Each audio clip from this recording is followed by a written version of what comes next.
안녕하세요. 박강범의 임플란트 수술방 10번째 라이브 서저리 프리뷰를 보내드리겠습니다. 역시 전치부입니다.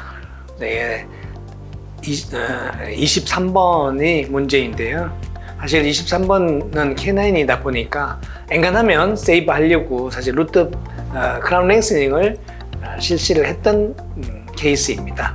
근데 보시다시피 루트 캐리어스가 너무 깊어가지고 결국은 세이브하고 포스트를 하는 것이 실패를 했습니다.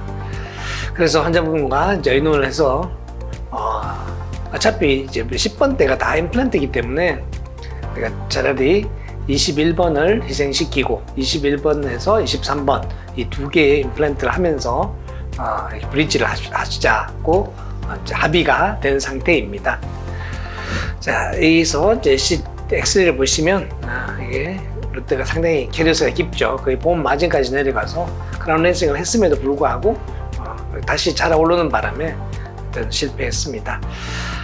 21번을 보시면 에이피칼 리진이 조금 있어 보입니다. 크게 뭐 많이 흔들리거나 그렇진 않지만 역시 22번과 23번만 임플란트가 들어가는 것보다는 길게 봤을 때 21번 또한 예후가 썩 좋지 않을 거라고 생각하기 때문에 21, 23 두 개의 임플란트를 하고 브릿지를 하도록 하겠습니다.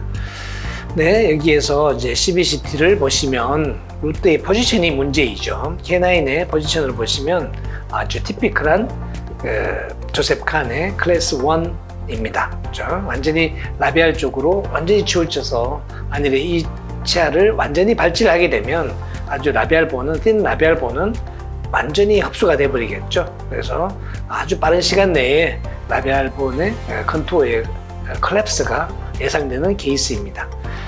그래서 이런 경우에 우리가 할 수 있는 가장 좋은 방법은 역시 루트 멤브레인 테크닉 또는 뭐 파셜 익스트랙션 테크닉이라고도 하죠. 그래서 이 라비알 쪽에 루트 캐날로부터 라비알 쪽에 있는 루트 프래그먼트를 그대로 유지시킴으로써 라비알 본의 꺼짐을 방지하는 실수식이 되겠습니다. 이것을 좋아하시는 분들도 있고 좋아하지 않으시는 분도 있긴 하지만 전치부에 있어서 이렇게 캐리어스는 있지만 모빌리티가 없는 이런 루트의 케이스에 있어서는 아주 효과적으로 작동을 하고요. 그리고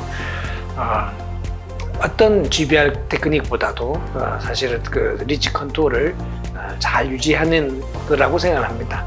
한 번도 안 해보신 분이라면 조금 망설여지실 수도 있긴 하지만 조금만 익숙해지시면요, 루트 한 개 처리하는데 5분 정도밖에 걸리지 않습니다.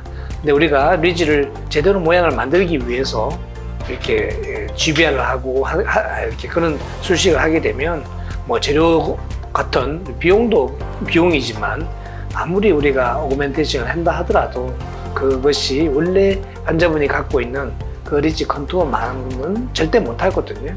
그래서 역시 프리저베이션이 최고의 선택이다.